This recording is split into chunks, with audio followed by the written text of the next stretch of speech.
오늘도 이 밤에 주님 전향하신 여러분들 주님의 이름으로 축복합니다.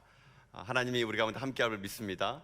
오늘 이 밤에 하나님께서 우리 가운데 임재해 주셨고 우리의 기도를 들어주시고 우리 가운데 응답하신 하나님이심을 믿습니다. 여러분이 하나님을 신뢰하시되 100% 신뢰할 수 있길 바라겠습니다. 의심하지 않고요, 하나님의 살아계심을 100% 신뢰하는 가운데 여러분이 기도할 때마다 100% 응답받는 그런 믿음의 정도 다 될 수 있기를 주님의 이름으로 축복합니다. 오늘은 금요 우리 은혜밤 시간인데요, 오늘은 엘리야를 강의하고 있는데 엘리야 오늘 두 번째 시간입니다. 오늘 엘리야 두 번째 시간으로 우리 열왕기상 17장 2절부터 7절까지 있는 말씀을 가지고요, 가장 위험한 길이 가장 안전한 길이다, 가장 위험한 길이 가장 안전한 길이다 라는 제목을 가지고 하나님 말씀을 함께 나누도록 하겠습니다. 성경에 나와 있는 그 위대한 인물들이 있습니다. 그 위대한 인물들을 자세히 살펴보게 되면은 그 위대한 인물들은 한 가지 공통적인 하나의 특징이 있습니다. 그들의 공통적인 특징이 무엇이냐면요, 그들의 시작이 힘찬 희망과 큰 비전으로 시작이 된다는 겁니다. 시작될 때부터 하나님이 그들에게 큰 비전을 주게 되면은 그 큰 꿈 때문에 그들이 성경에 보게 되면은 아주 희망을 선포하고 비전을 선포하게 되어 있다는 것이죠. 근데 또 그들에게 공통점이 무엇이냐면요, 그렇게 활약에 출발했으면 그 다음의 이야기가 형통으로 가야 되는데 그들에게 찾아온 것은 형통이 아니라 무엇이냐면 광야가 찾아옵니다. 고독이 찾아오고 외로움이 찾아오고 힘든 일들이 그들 가운데 반드시 찾아오더라는 것이죠. 성경에는 인물을 예를 한번 들어보겠습니다. 여러분 요셉 보십시오. 요셉이 10대에 꿈을 꿉니다. 꿈을 꾸게 되는데 어떤 꿈을 꿉니까? 자기 형제들이 자기에게 절을 하고 자기 부모님도 자기에게 절을 하는 그런 꿈을 꾸게 되죠.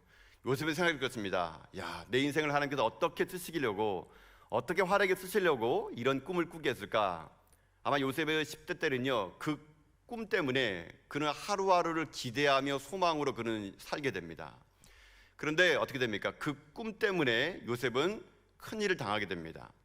그가 그런 꿈을 꾸었더니 오히려 그에게 찾아온 것은 외롭고 힘든 광야가 그게 펼쳐졌다는 것이죠. 그 꿈 때문에 그 형제들이 요셉을 미워한 나머지 애굽에 그를 팔아버립니다. 애굽 그는요 10대 때부터 감옥에 가서요 고생합니다. 그러다가 어떻게 됩니까? 노예로 고생하다가 풀려나가가지고 또 감옥에 갇히는 그런 일을 담당하게 되죠. 그가 꿈을 꾸고 시작했던 일들이 지금 어떻게 됩니까? 그런 감옥에 들어가는 일이 생겼습니다. 그러나 우리가 잘 아는 것처럼 나중에 요셉은 애굽의 총리가 되죠. 이처럼 요셉은 그런 광야를 통과한 후에 하나님의 위대한 사람이 되었던 것이죠. 모세도 마찬가지죠. 모세도 그의 나이 40세에 조국과 민족을 위해서 푸른 꿈과 비전을 가지고 의로운 칼날을 듭니다. 자기는 생각했을 것입니다. 내가 민족을 위해서, 이스라엘 사람들을 위해서 의로운 칼날을 들게 되면은 많은 히브리 사람들이 자기와 함께 해줄 거라는 것을 그가 꿈꿨습니다. 그런데 그의 기대와는 정반대로 아무도 그를 따라주지 않습니다. 오히려 그가 의롭게 행했던 이스라엘 백성들을 괴롭혔던 애굽 사람을 쳐 죽였을 때 오히려 이 모세는요 그 의로운 칼날 때문에 그는 40년간이나 광야에서 쫓겨다니는 그런 인생을 하게 될 수밖에 없었다는 얘기죠. 한 명 더 예를 들면 다윗도 그렇죠. 다윗도 10대 때 사무엘로부터 기름을 받습니다. 왕으로 기름부음을 받거든요. 왕으로 기름부음을 받은 후로 곧바로 왕이 되느냐? 그렇지 않습니다.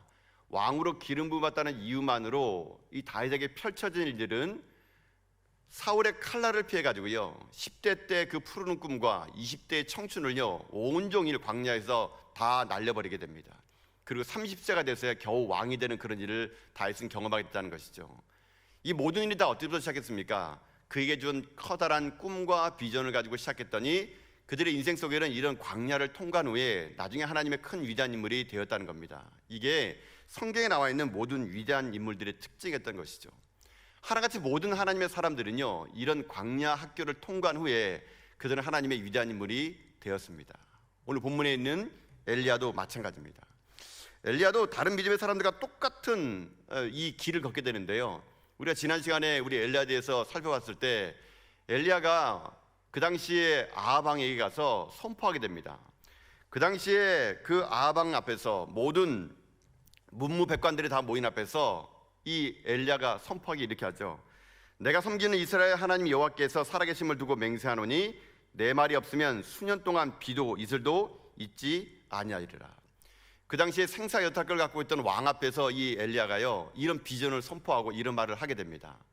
그러면 우리들의 생각에는 이렇게 하고 난 다음에 하나님께서 엘리야에게 정말로 위대한 일을 해줄 것이라고 생각을 하게 되는데, 어떤 일이 생기느냐, 이 일 후에 엘리야가 하는 일은요 고작 도망가는 게 전부였습니다. 왕 앞에서 그 얘기를 하고 난 다음에 도망가서 살게 되는데요, 자그마치 3년 동안이나 도망가서 그린 시내가에서 숨어 지내는 그런 인생을 살게 되었다는 겁니다. 한마디로 이 엘리야의 모습 보게 되면요, 큰 소리 뻥 쳐놓고 36개 주례랑 친 그런 꼴이 되어버렸던 겁니다. 근데 문제는 엘리야가 그렇게 하고 싶지 않았다는 겁니다. 엘리야는 그런 생각이 없었는데, 엘리야는 어떤 모습이었냐면요, 하나님께서 그렇게 시킨 겁니다. 너는 그렇게 얘기한 다음에 그린 시내에 가서 숨으라고요. 그러니까 엘리야는 그 하나님의 말을 듣고 어떻게 되느냐, 그린 시내가에 가서 지금 현재 숨는 그런 일을 그가 하게 된다는 것이죠. 아마 엘리야는 자기가 왜 숨어야 되는 이유도 모르고요, 하나님께서 그렇게 말씀하시니까 그는 지금 그린 시내가에서 숨게 되었다는 것입니다. 여러분, 이 엘리야가 지금 현재 이 그린 시내가에서 숨어 지낼 수밖에 없는 이유, 하나님은 왜 엘리야를 그렇게 왜 그린 시내가에서 숨기게 했을까요? 물론 여러 가지 이유가 있을 겁니다. 그냥 표면적으로 보게 되면은 이제 왕 앞에서 엘리야가 그런 말을 했으니까 왕이 엘리야를 죽이려고 하기 때문에 하나님이 그린 시내가에 가서 엘리야를 숨겨두었을 것이다, 이렇게 생각할 수 있고요. 또 하나는 이제 3년 동안 비가 내리지 않을 거니까 하나님이 자기의 사랑하는 선지자를 먹여 살리려고 그런 물가로 그를 인도했을 것이라고 생각할 수 있습니다. 이거는 표면적인 겁니다. 그러나 궁극적인 목적은 무엇이냐면요, 하나님이 엘리야를요 지금 하나님의 위대한 사람으로 만들기 위해서 일부러 하나님은 엘리야를 지금 현재 광야로 그를 내몰았다는 것입니다. 이게 열왕기상 전체 17장에 흐르는 맥락입니다. 하나님이 그에게 열왕기상 18장에서 갈멜산에서 위대한 전투 속에서 승리한 걸 주기 이전에 하나님이 한 일이 뭐냐면요, 17장의 훈련을 먼저 시킨다는 겁니다. 17장의 광야를 통과한 자만이 18장의 갈멜산에 대해 그 화려한 전투를 경험할 수 있기에 하나님이 지금 엘리야를요 그렇게 광야, 그린 시내가 그곳으로 내몰아서 그를 철저하게 훈련시키는 그런 인생으로 그를 만들어 갔다는 것입니다. 여러분, 그렇기 때문에 이런 상황을 가지고요 우리 인생에 먼저 한번 적용해 보게 되면요 이렇게 적용할 수가 있을 것입니다. 하나님 여러분에게 무슨 꿈을 줬습니까? 어떤 비전을 줬습니까? 아니면은 여러분에게 어떤 여러분만이 할 수 있는 독특한 사역을 줬습니까? 하나님은 그것을 완성하기 전에 먼저 반드시 모든 위대한 하나님의 사람들을 만들기 위해서는요 광야라는 곳으로 보낸다는 겁니다. 훈련을 하게 만든 다음에 하나님은 어떻게 하느냐, 그 훈련을 통해서 변화된 사람들을 통해서 하나님은 하나님의 역사를 만들어 간다는 것이죠. 그래서 하나님은 지금 엘리야를 그렇게 광야로 그린 시내가라고 몰아넣어서 그가 진정한 하나님의 사람으로 변화되기 하나님은 원하신다는 겁니다. 나중에 이 그 엘리야가요 하나님께서 이 광야로 보내가 자기를 훈련을 다 시켜놨더니 그가 어떻게 변화됐냐면요, 오늘 본문은 아니지만 나중에 한 여인이 엘리야의 변화된 모습 보면서 이렇게 얘기하는데요, 그게 열왕기상 17장 24절에 보면 이렇게 되어 있거든요. 한번 그 말씀 한번 같이 읽어볼까요? 말씀을 같이 읽겠습니다. 시작. 여인이 엘리야에게 이르되 내가 이제야 당신은 하나님의 사람이시요 당신의 입에 있는 여호와의 말씀이 진실한 줄 아노라 하니라. 아멘. 이게 무슨 말입니까? 나중에 이 17장의 훈련을 다 끝내 놓으니까 이 여인이 엘리야에게 하는 말이 이겁니다. 이제야 당신이 하나님의 사람인 걸 내가 알았다라고 얘기하게 되죠. 하나님은 엘리야를요 처음부터 큰 꿈과 비전을 줘가지고 역사의 한복판으로 그를 보내지 않았습니다. 광야라는 외로운 곳으로 그린 시내가로 그를 내몰아가지고요 그가 하나님 말씀 앞에 철저히 훈련받고 난 다음에 그가 비로소 하나님의 사람이 되었을 때 그를 역사의 무대 가운데 세워 놓았다는 것입니다. 그런 사랑하는 성도 여러분, 여러분 인생 속에 하나님 반드시 여러분의 삶을요 오늘 그린 시내가로 보낼 겁니다. 여러분 삶 가운데 반드시 하나님은요 여러분을 위대한 하나님의 사람을 만들기 위해서 여러분의 인생길을요 광야로 몰아 넣을 것입니다. 그럼 우리가 그런 광야로 몰아갔을 때 우리가 어떤 훈련을 받아야 되고 어떠한 자세로 그 삶을 살아가야 될 것인가, 오늘 이 본문의 말씀을 우리가 살펴볼 겁니다. 그래서 여러분의 인생에도요 날마다 열왕기상 18장 같은 하나님의 위대한 역사가 일어나기 전에 17장에서 하나님의 만남을 통해 가지고 여러분 삶 날마다 승리를 거둬나가는 여러분 다 될 수 있기를 여러분 주님의 이름으로 축복합니다. 엘리야, 그는 그러면 도대체 그린 시내가에서 어떤 하나님의 훈련을 받았기에 그가 사람들로부터 이제야 당신이 하나님의 사람이라는 그런 말을 들을 수가 있었을까? 오늘 한 두 가지를 살펴볼 겁니다. 이 두 가지 훈련을 통해서 하나님이 엘리야를 엘리야답게 만드는 것인데요, 첫 번째 하나님이 그린 시내가를 통해서 엘리야를 훈련시켰던 첫 번째 훈련은 무엇이냐? 그 훈련은요, 바로 순종의 훈련입니다. 순종의 훈련이라는 것이죠. 하나님 반드시 엘리야를 엘리야답게 만들기 위해서 그가 하는 게 뭐냐면요, 순종하게 만들었습니다. 오늘 본문의 말씀을 다시 한번 읽어보겠습니다. 여러분, 우리 17장 3절 4절 말씀이거든요. 한번 같이 한 말씀 읽어보겠습니다. 3절 4절입니다. 시작. 너는 여기서 떠나 동쪽으로 가서 요단 앞 그린 시냇가에 숨고 그 시냇물을 마시라. 내가 까마귀들에게 명령하여 거기서 너를 먹이게 하리라. 아멘. 지금 하나님은요, 엘리야 앞에 엘리야가 아방에게 그렇게 큰 소리 뻥뻥 치게 만들어놓고 겨우 한다는 말이 너는 여길 떠나서 요단 동편에 있는 요단 그린 시냇가에 숨어라, 이렇게 얘기하게 됩니다. 여러분 잘 생각해 보십시오. 지금 엘리야가 이 말을 딱 들었을 때 엘리야가 어떤 심정이었을까요? 여러분, 엘리야는 지금요, 하나님이 아방에 자기를 보낼 때요, 어떤 마음이냐면요, 그렇습니다. 하나님, 내가 이 폐역한 시대 속에서 하나님의 선지자로 이 한 목숨을 바치겠습니다. 내가 아방에 가가지고요, 이건 죄악입니다 라고 말하고 장렬하게 죽겠습니다. 이 엘리야는 그런 캐릭터거든요. 그런 그에게 하나님이 지금 그냥 가서 그린 시냇가에 숨어라라고 하는 겁니다. 엘리야 입장에서는요, 아방에 가가지고 큰 소리를 치는 게 쉬울까요? 그린 시냇가에서 숨는 게 쉬울까요? 어느 게 쉬울까요? 1번이죠. 잘하시네요. 1번이에요. 엘리야는 입장에서는요, 그냥 왕에 가서 큰 소리 치는 게 쉬워요. 왜냐하면 그 캐릭터가 어떤 캐릭터냐면 불같은 성격이거든요, 엘리야가. 그러니까 엘리야는 그냥 왕 앞에 가서 그냥 큰 소리 치고 장렬하게 그냥 죽는 게 그 사람에게 더 쉬워요. 그 사람에게 어려운 건 뭐냐면요, 가서 숨는 거예요. 숨는 거. 가서 아무것도 하지 말고 그린 시냇가에 숨어라, 이게 더 어려운 겁니다. 하나님이 지금 엘리야에게 그 어려움을 시킨 겁니다. 그가 열정이 있고 하나님의 사람이고 불타오르는 그런 그 뜨거움이 있지만 하지 말라는 겁니다. 너는 그렇게 말만 하고 가서 그린 시냇가에 숨으라는 거예요. 아마 엘리야가 이 말을 들었을 때 엘리야는요, 막 기가 막혔을 겁니다. 저 같았으면 따졌을 것 같아요. 하나님, 아니 제가 아방을 두려워서 숨는다 생각하십니까? 제가 그렇게 비참한 사람 같습니까? 도망치라니요, 숨으라니요. 차라리 장렬하게 아방에게 말을 하고 저는 죽겠습니다, 이렇게 저 같으면 그렇게 얘기했을 것 같아요. 근데 하나님이 숨으라 그랬으니까는 저는 속으로 얘기했을 겁니다. 아이고 죽을 뻔했네, 이렇게 했을지 모르겠지만 지금 하나님이 엘리야에게 하는 말은 그거예요. 도망가래요, 숨으래요. 이게 얼마나 비참합니까, 여러분? 제가 이 본문을 묵상해 보는데 엘리야가 얼마나 도망가면서 수치스러웠을까요? 아마 백성들이 엘리야라는 사람이 왕 앞에 나가서 지금 이제 하나님 말씀을 선포한대. 그 당시 아무도 하나님을 하나님이 인정하지 않은 그런 시대였거든요. 그런 그가 왕 앞에 나가지고요, 내 말이 없으면 3년 동안 비가 내리지 않을 거라고, 내가 살아계신 하나님의 이름을 가지고 내가 명한다고 이렇게 얘기해 놓고 기껏 한다는 것이 도망가는 거예요. 도망가는 거. 그럼 사람들이 엘리야 말에 신빙성을 느끼겠습니까? 아이고 저 사람이 자기가 말한 거를 책임질 못하니까 도망가는구나. 아마 도망가는 내내 엘리야는요, 뒤에서 사람들이 수군덕거리고 비웃음의 소리를 들었을 겁니다. 아마 엘리야도 답답했을 겁니다. 왜 내가 도망가야지? 그러나 하나님께서 지금 어떻게 합니까? 엘리야에게 하는 말, 도망가라, 숨으래요. 이런 명령 앞에 지금 어떻게 합니까? 엘리야가 그 명령 앞에 순종했다는 겁니다. 순종했다. 여러분, 하나님에게 사로잡힌 사람들에게는요, 큰 명령이나 작은 명령이나 혹은 멋있는 명령이나 초라한 명령이나 다 똑같은 명령입니다.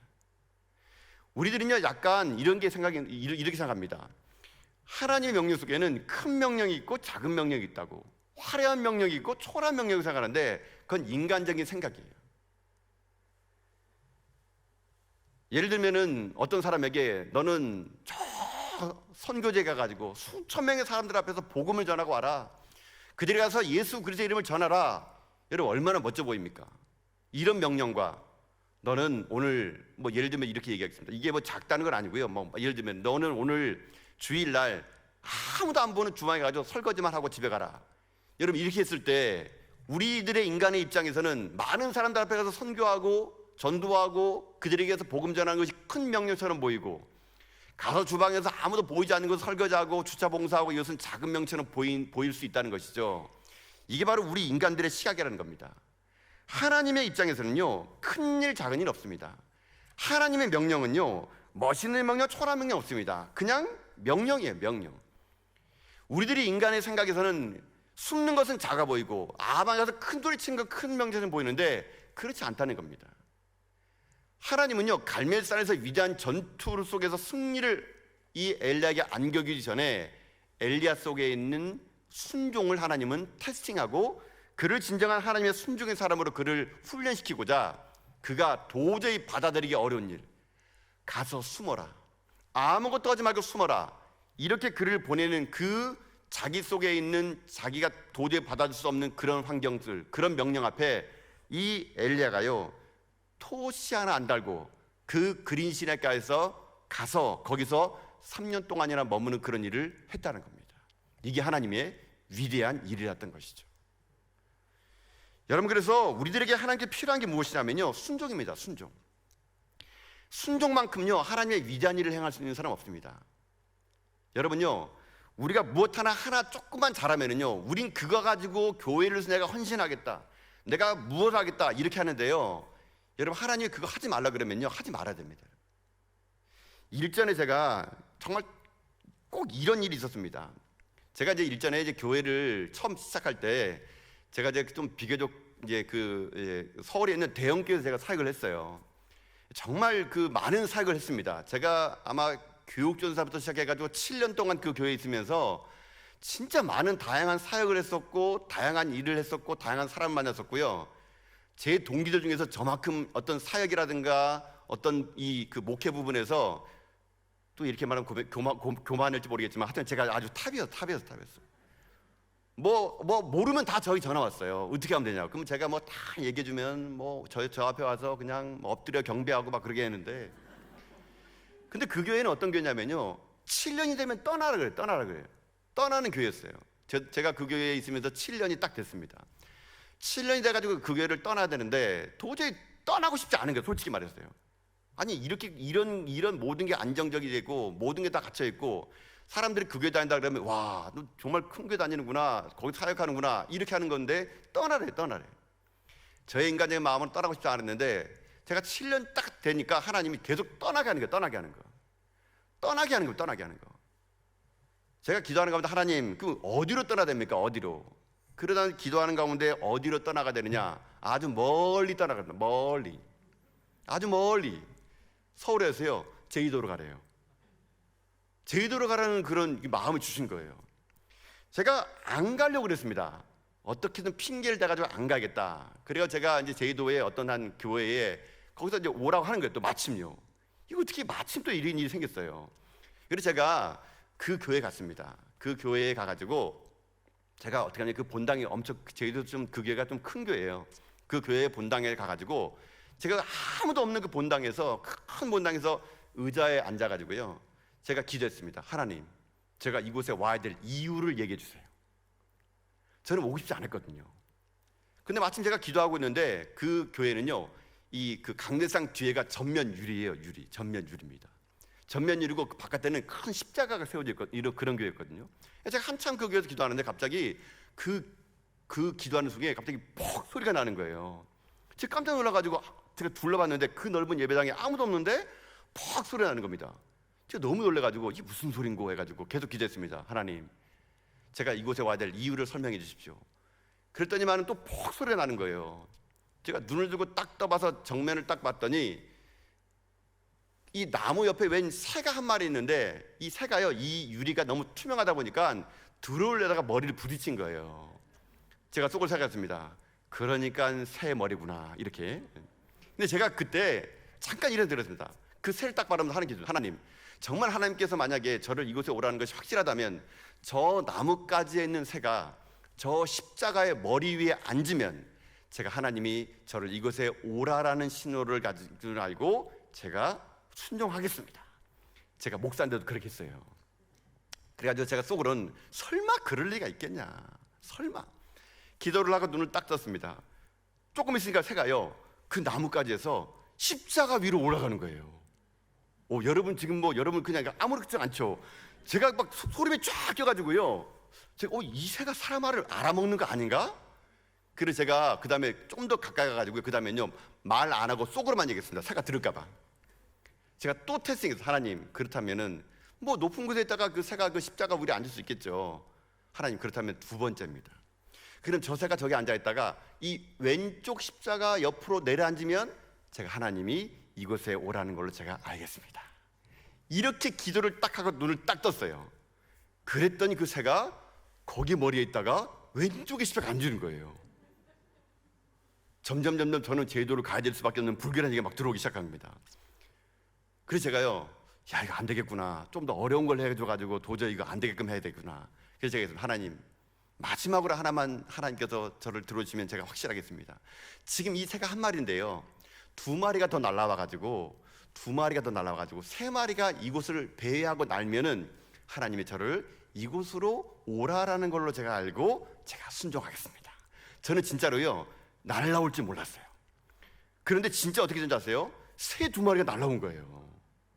날아와가지고 그 새 두 마리가요, 그 새 앉아있는 새와 함께 그 십자가를 이렇게 해더니 날아가는 거예요. 제가 그때 하나님께 얘기했습니다. 하나님, 오겠습니다. 이곳으로 오겠습니다. 제가 이 말을 하고 이제 제가 했던 서울에 있는 교회에서 제가 제주도로 가겠습니다라고 하면서 이 이야기를 제가 했었어요. 그랬더니 그때부터 그 서울에 있는 성도들이 그 새 잡으러 다닌다고, 그거 무슨 새냐고, 보낼 수 없다고 막 그러는데 제가 가겠다는 생각 가지고 이제 제주도로 가게 됩니다. 그때 제가 갈 때요, 제 마음이 참 이렇게 높았어요. 좀 교만했어요. 어떤 마음이 있었냐면요, 야, 내가 목회 7년 동안 이곳에서 난다긴다는 모든 프로그램을 해보고 사역을 해보고 사람을 만나고 이렇게 했다가 내가 제주도로 갔으면 제 생각에는요, 제주도가 이제 뒤집어질 것이다. 곧 제주도의 큰 부흥의 물결이 전 세계를 타올 것이다. 제 나름 때는 그런 생각 가지고 제가 간 거 아니겠습니까? 그래서 제가 제주도를 가가지고 사역을 하려고 그랬어요. 야, 이제 앞으로 무슨 사역을 할까? 너무 많은 거 사역이 있어가지고 도대체 어디서부터 이걸 풀어가야 될까? 그런 마음을 가지고 제가 그곳에 딱 갔는데 그때 하나님이 저에게 주는 마음이 있었습니다. 제가 새벽에 나와서 하나님께 기도하는데요, 하나님, 이 교회는요 이게 문제인 것 같아요. 하나님, 이 교회는요 이게 약해요. 하나님, 이 교회는요 이게 필요해요. 하나님, 아직 이 제주도 땅에는요 이게 없네요. 제가 그동안 배운 거 익힌 거 다 풀고 가겠습니다. 제가 하나님 앞에 시콜콜 모든 걸 다 얘기했을 때 제 마음속에 하나님 정말로 울림으로 준 말이 있습니다. 하나님 제게 무슨 말 준지 아세요? 나는 아무것도 안 할 거다 하는 겁니다. 나는 너를 통해서 아무것도 안 할 거다. 저보고 하는 말이요, 아무것도 하지 말래요. 저는 원래 좀 사역을 좀 많이 했던 그런 스타일이었거든요. 저에게는요 쉬라는 것이 너무 힘든 사람이었습니다. 좀 사역하지 마세요, 이게 저기 쉬는 스타일이에요. 사역하세요가 오히려 저에게는요 좀 더 몸에 맞는 그런 스타일이었거든요. 근데 하나님 저에게 아무것도 하고 싶지 않다는 겁니다. 근데 그 말 그대로 되기 시작합니다. 제가 그 교회 가가지고 무슨 일을 하려고 그러면요 모든 성도들이, 교회들이, 장로님들이, 권사님들이 하지 말래요. 제가 이거 한번 해볼까요? 하지 말래요. 이거 한번 해볼까요? 다 해봤대요. 이거 한번 해볼까요? 그거 필요 없대요. 제가 그곳에 있는 동안요 하는 게 아무것도 없었습니다. 아무것도 안 하고요, 제가요 그냥 거기서 그냥 교회를요 왔다 갔다만 한 거예요. 제가 그동안 하나님께 기도했습니다. 하나님, 도대체 왜 저를 이곳에 보내줬고 아무 일도 하지 말라 그럽니까? 그러면 제가 받은 훈련이 과연 무슨 필요가 있습니까? 아무것도 하지 말라니요. 제가 그거 가지고 하나님 앞에요 저희 1년 반 동안 기도했습니다. 1년 반 동안 아무것도 못했습니다. 그때 1년 반 정도가 지났을 때 하나님이 제게 주신 마음이 이것입니다. 이제 친해지겠니? 라는 겁니다. 여러분, 제가 이게 무슨 말이냐면요, 그동안 저는요 하나님의 일을 한다 그래가지고요 하나님과 기도하는 시간이 없었습니다. 저는 그저 사역의 완성을 위해서, 그저 일을 위해서, 때로는 주어진 프로젝트를 감당하려고요 기도했다고 하지만 진심 어린 하나님과의 교감이 있는 게 아니라요 그냥 사역을요 닥치는 도 했던 그런 일 중독자였던 겁니다. 일 중독자. 목회자이고 하나님 섬긴다고 하면서도요 하나님과 깊은 기도의 만남에 있기는커녕요 그저 닥쳐오는 일들을 하기에 급급해가지고 그 일을 하는 사역자로서만 있었지 하나님의 마음이 무엇이고 하나님이 무엇을 원하는지를요 저는 모르고 살았던 그런 존재였던 것 같아요. 1년 반 동안 거기서 아무것도 안 하면서 하나님께 주신 마음, 이제야 친해질 수 있겠니? 이제야 내 마음 알겠니? 그때 제가 깨달았습니다. 제가 그동안요 1년 반 동안요 얼마나 많은 기도를 했는지. 1년 반 동안 살아가지 않고 하나님과 정말 많은 기도를 했습니다. 왜 나를 이곳에 보냈는지, 하나님 뜻이 무엇인지, 때로는 투정 물어보고 때로는 감사탕도 물으면서 수없이 기도하고 기도했던 1년 반이요 스쳐 지나가더라고요. 아, 이것 때문에 하나님이 나를 아무것도 하지 말라 그랬구나. 나하고 친해질 수 있겠니? 이 말을 들으려고 하나님이 나에게 아무것도 하지 말라 그랬구나. 제가 그 자리에서 1년 반 동안 아무것도 하지 않으면서 얻은 결론은 그거였습니다. 이거였구나. 하나님과의 친밀감이 더 중요하구나. 사역을 많이 하고 적게 하고 중요한 게 아니었구나. 교회는 사람이 사역을 많이 한다고 부흥하고 안 한다고 교회가 지침되는 것이 아니구나. 교회는 하나님과의 만남의 장소이구나. 내가 하나님 만나고 그 만남을 통해서 하나님의 일을 하는 것이지 이게 아니었구나. 그때 제가 깨달았던 게 이거였습니다. 제가 여러분에게도 했던 말, 하나님의 일을 사랑하지 마시고 하나님을 사랑하라고. 하나님을 사랑한 사람은 하나님의 일을 사랑할 수 있는데 하나님의 일만 사랑한 사람은요 하나님을 사랑하지 못합니다. 하나님을 사랑하는 사람은요 내가 하나님에서 어떠한 일을 해야 될 것인가를 그때 눈에 보이는 거예요. 그러면 그 사역을 하게 되면은 거기에 하나님을 만날 수 있게 된다는 겁니다. 제가요 1년 반 동안 기도하면서 깨달았던 것이 이거였습니다. 엘리야도 마찬가지예요. 그가 아방에 가서 큰 소리 치고 이제 하나님의 큰 일을 감당하려고 했을 때 하나님이 하는 말이 그거예요. 하지 말라고. 그린 신학에 가서 그냥 있으라고. 엘리야는요 그 말을 듣기가 너무나 힘들었을 겁니다. 그러나 그 말 앞에 순종했을 때 엘리야는요 갈멜산에서의 순종의 그 기적을 그가 체험할 수 있었다는 것입니다. 엘리야가요 그 하나님 말씀에 순종할 때 이렇게 순종하게 되는데 5절의 말씀 보십시오. 여러분 5절 말씀 볼까요? 5절 말씀 얘기했습니다. 5절입니다. 시작. 그가 여호와의 말씀과 같이 하여 곧 가서 요단 앞 그린 시냇가에 머물매. 아멘. 하나님께서 요단으로 그린 시냇가를 가라 그럴 때 오늘 본문은요 그냥 이렇게 쓸 수 있었습니다. 요단 앞 그린 시냇가에 머물었더라 이렇게 쓸 수도 있었는데 오늘 말씀은요 엘리야가 어떤 마음으로 간지 나옵니다. 어떻게 간지 아세요? 여호와의 말씀과 같이 하여 곧 가서 이거라는 겁니다. 이게 중요하다는 것이죠. 엘리야는 요단 앞 그린 시냇가에 그냥 간 게 아니라 여호와의 말씀과 같이 갔던 겁니다. 같이 행동하는 그런 순종이 그에게 있었다는 것이죠. 이런 훈련이 엘리야를 엘리야답게 만들 수 있었다는 것입니다. 사랑하는 성도 여러분, 하나님은요 여러분들이 하나님 앞에서 위대한 일을 하기보다는요 순종하기를 하나님은 원하십니다. 하나님 여러분이 이 땅 가운데 직분을 받고 큰 일을 행하고 여러분의 이름을 드러내기보다는요 자그맣게 보일지라도 그 말에 순종하는 걸음을 하나님은 지금 원하고 계신다는 겁니다. 여러분 순종하십시오. 납득이 되든 납득이 되지 않든 이해가 되든 이해가 되지 않든 하나님 말씀 앞에요 무조건적인 순종, 그게 우리를요 이 땅 가운데 하나님의 위대한 인물로 만들어 나간다는 여러분 결코 잊지 말기를 바라겠습니다. 하나님의 이 순종의 명령 앞에 우리도 때로는요 주님 말씀하시면 내가 나아가고 주님 멈추라면 내가 멈추는 그런 인생 되어서 여러분 삶이 순종으로 거듭난 인생들 되어서 가장 위험한 길을 하더라도 내가 순종의 길을 통하여 가장 그 위험한 길이 오히려 가장 안전한 길을 걸어가는 저와 여러분 다 될 수 있기를 여러분 주님의 이름으로 축복합니다. 또 하나가 무엇이냐면요 하나님께서 지금 엘리야에게 순종의 훈련을 시켰다면 두 번째는요 믿음의 훈련을 그에게 시킵니다. 믿음의 훈련. 여러분 6절 말씀 같이 읽어볼까요? 6절입니다. 6절 말씀 같이 읽겠습니다. 시작. 까마귀들이 아침에도 떡과 고기를 저녁에도 떡과 고기를 가져왔고 그가 시냇물을 마셨으나. 아멘. 여러분 지금 하나님이 엘리야를요 보낸 곳이 시냇가입니다. 시냇가. 저는 이 본문을 묵상하면서 좀 이게 목회자의 관점으로 봤는지 몰라도 왜 하나님이 꼭 시냇가로 보냈을까 이런 의문이 들었습니다. 여러분 이왕이 보낼 거면은 큰 강가로 보내주면 멋지지 않겠습니까? 큰 강가. 왜 제가 이런 생각 들었냐면요 시냇가로 보냈는데 나중에 여러분 7절 하반절은 어떻게 됩니까?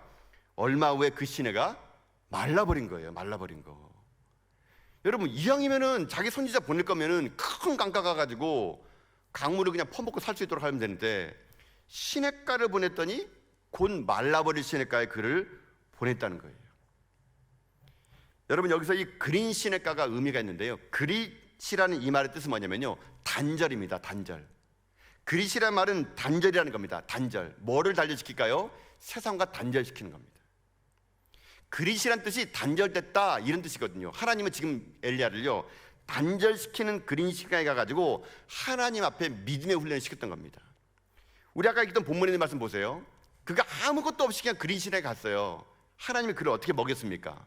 아침 저녁으로 해가 떠오르면요 까마귀가 날아와가지고 떡과 고기를 던져주는 거예요. 그래 떡과 고기를 먹고 포도주를 마신 게 아니라 그 시냇 물을 마신 거예요. 정심은 배달이 안 됐나 봅니다. 어쨌거나 저녁이 됐어요. 저녁이 돼가 해가 뉘누 떨어지는데 엘리야가요 또 하늘만 보는 거예요. 까마귀 안 오나? 까마귀 날아오는 겁니다. 저녁 때 또 떡과 고기가 떨어지는 거예요. 가가지고 떡과 고기를 먹고 또 물을 마시고 잠을 자는 겁니다. 이렇게 3년을. 엘리야가 한 일은 그거였습니다. 아침에 일어나면 하늘 보는 겁니다. 저녁이 되면 하늘 보는 거예요. 왜요? 떡과 고기가 날아오는 걸 보기 위해서. 여러분 하나님이 그렇게요 엘리야를요 하늘만 바라보게 만드는 거예요. 내가 농사를 짓고 뭘 하는 것이 아니라 하늘만 바라보면 하나님이요 날마다 아침 저녁으로 떡과 고기로 자기를 채워줄 하나님을 신뢰하라는 거예요. 제가 이 본문 보면서 또 묘한 생각해봤던 거 아니겠습니까? 아니 이왕이면 왜 까마귀가 까마귀가 기껏 물고 와봤자 떡과 고기인데 차라리 독수리를 이용하지. 독수리를 이용가지고 한 단치를 그냥 배달해주면 하나님도 편하고 독수리도 편하고 까마귀도 편하고 얼마나 편하겠습니까? 하나님은요 독수리로 한 단치를 준 게 아니라 까마귀 가지고요 매일마다 하루하루 끼니를 겨우 먹을 수 있는 정도로 양을 그에게 줬다는 거예요. 왜 그럴까요? 이게 하나님을 믿는 훈련이라는 거예요. 하나님이 독수리를 통해 가지고 한 단치 식량을 못 줄 뿐이 아닙니다. 까마귀를 통해서 아침 저녁으로 주물러내 가지고요 나 여호와 하나님을 신뢰하라고 하는 겁니다.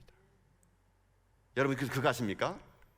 여러분 그런 기도 하십니까? 하나님 저 로또 1등 되게 하여 주시옵소서. 절대로 안 들어줍니다. 하나님 여러분.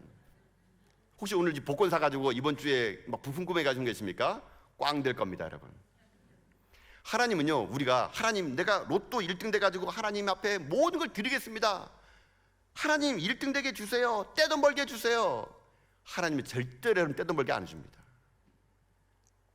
하나님은요 떼돈 벌어가지고 돈을 의지하는 것이 아니라 하루하루 일용할 양식을 주는 분이 누구인가를 깨닫게 함으로 말미암아 매일매일이 하나님을 신뢰하는 인생 되기 위해서 여러분에게요 그런 거 허락하지 않는다는 거예요. 혹시 여러분 오늘 복권 사셨습니까? 제가 기도하겠습니다. 꽝 되기를. 여러분 우리가 할 일은 뭐냐면요 하루하루 매 순간마다 그 하나님을 의지하는 믿음의 훈련이 우리에게 필요한 거예요. 내 앞길을 갈 길 모르지만 오늘 내가 떡과 고기를 먹으면 내일 또 하나님께서 어떻게 할지 모르지만요 그 하나님을 신뢰하면서 그 자리에 머무는 거 이게 믿음이거든요. 여러분 하나님 믿습니까? 하나님 여러분을 먹여 살릴 거 믿습니까? 그러면 그 믿음의 반응을 보이는 것이 신앙생활이라는 거예요. 어떤 시각장애인이 그렇게 고백하는 걸 제가 들었습니다. 시각장애인이요 이렇게 얘기하더라고요. 간증하는 걸 들어보니까 자기를 사람들이 데려갈 때 이렇게 얘기한대요. 그분이 자매님이거든요. 아 자매님 저기 100m 앞에 저 100m 앞에 장애물이 있어요. 자매님 저기 200m 앞에 맨홀이 있어요. 이렇게 말하는 사람 자기 들어본 적이 없대요. 자기가 시각장애다 보니까요 사람들이 자기한테 말할 때 이렇게 한대요. 아 자매님 그 바로 앞에 웅덩이겠어요. 웅덩이 오른쪽으로 한 발짝 가세요. 이렇게 해주면 그 자매가요 눈을 감더라도 그 바로 앞에 웅덩이겠어요 하고 오른쪽 탁 간대요. 또 가다 보면은 계단 나오면요 얘기한대. 자매님 그 앞에 계단 시작다. 계단 조심하세요. 그러면 더듬어서 계단을 살짝 올라간다 그럽니다. 아무도 자기에게요 100m 앞에 200m 앞에 무엇이 있다고 말하지 않고 바로 그 앞만 얘기해 준대요. 자기는 그 앞만 얘기해 준 말을 듣고 일평 동안 살아오는 동안요 아무런 불편함이 없었다 그럽니다. 그러면서 그 시각장애인이 하는 말이 뭐냐면 나의 삶을 하나님이 그렇게 인도해 줬다는 거예요.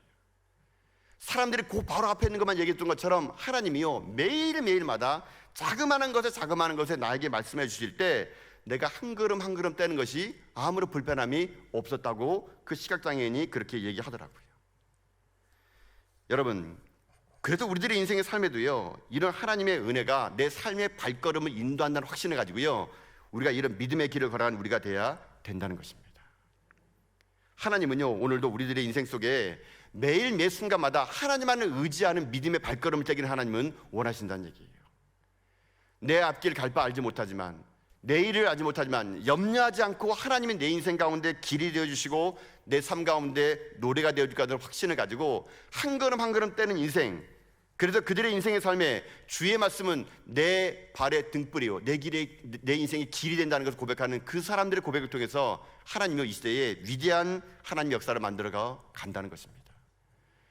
사랑하는 성도 여러분, 저는 여러분들이 하나님을 신뢰할 수 있기를 주님의 이름으로 축복합니다. 내가 이해가 안 되고 납득이 안 된다 하더라도 여러분 인생 속에요 하나님이 기가 막힌 방법으로 여러분의 삶을 인도할 것이라는 믿음을 가지고 여러분이 나아가는 여러분 다 될 수 있기를 주님의 이름으로 축복합니다. 여러분 상상해 봤습니까? 하나님이 까마귀를 통해서 줄 거라는 거. 저는 근데 까마귀를 준 하나님이요 정말 멋지나면 생각합니다. 신명막측합니다. 여러분 만약에 엘리야가 그곳에 숨어 있을 때 사람을 통해 줬다고 생각해보세요. 금방 들통날 겁니다. 아하방우에. 하나님이요 저는 이 생각해봤습니다. 또 제가 목사라 보니까 어쩔 수 없는 것 같아요. 본문을 보면서 왜 까마귀일까? 까치도 있고 비둘기도 있고 종달새도 있는데 왜 까마귀일까? 여러분 까마귀는요 레이게 보게 되면요 부정한 동물이에요. 가까이 하지 않는 동물입니다. 죽은 시체를 뜯어먹는 게 까마귀예요. 하나님은 그런 까마귀를 통해서 어떻게 하느냐 살아있는 사람을 먹여줬다는 얘기예요. 여러분 이것이 하나님의 놀라운 일이라는 겁니다. 하나님은요 우리들의 앞날을요 우리가 예측할 수 없는 아주 오묘한 방법으로 여러분을 인도하여 주실 것입니다. 어찌 여러분 인생의 삶 속에서 하나님이요 여러분 앞에 평범한 길을 열어주겠습니까? 어떻게 홍해의 길이 가라질 줄 알겠습니까? 어떻게 모세가 나일강에 뛰어졌는데 모세가 애굽의 딸의 바로 공주의 딸의 양아 될지를 누가 알았겠습니까? 어떻게 전하교회의 최영진 목사가 담임 목사 될지 어떻게 알았겠습니까? 하나님은요 우리가 예상하지 못했던 신명막측한 방법을 통해서 우리들의 인생길을요 인도하여 주실 거라는 얘기예요. 그걸 믿고 가는 사람들, 그런 사람들 하나님은 지금도 그런 믿음의 훈련의 사람을 통해서 오늘도 하나님 일을 만들어 가신다는 것입니다. 그런 사랑하는 성도 여러분, 여러분 인생길에 오늘 그린 시냇가에 머물고 있습니까? 하나님을 신뢰하십시오. 여러분 삶과 하나님이요 믿음의 반응을 보이는 인생 되어 주십시오. 그래서 여러분 인생의 삶이 날마다 이 땅에요 열왕기상 18장에서의 갈멜산의 전투의 그 놀라운 일들을 여러분이 날마다 기적으로 만드는 여러분 인생길 다 될 수 있기를 주님의 이름으로 축복합니다. 사랑하는 성도 여러분, 하나님은 위대한 역사를요 그렇게 순종의 훈련을 통하여 믿음의 훈련을 통하여 그렇게 만들어 갔다는 겁니다. 우리가 볼 때는 그 광야길이 그 그린 시냇가가 가장 위험한 길인 것처럼 느껴지지만 순종하는 사람들, 믿음으로 나가는 사람들에겐요 그 가장 위험한 길이 가장 안전한 길이 될 수 있다는 것입니다. 그래 여러분 삶이 주님 오시는 그날까지 이 순종의 훈련과 믿음의 훈련을 통해서 여러분 삶이 이 땅 가운데 하나님의 위대한 역사의 인물이 되는 그런 여러분 다 될 수 있기를 여러분 주님의 이름으로 축복합니다.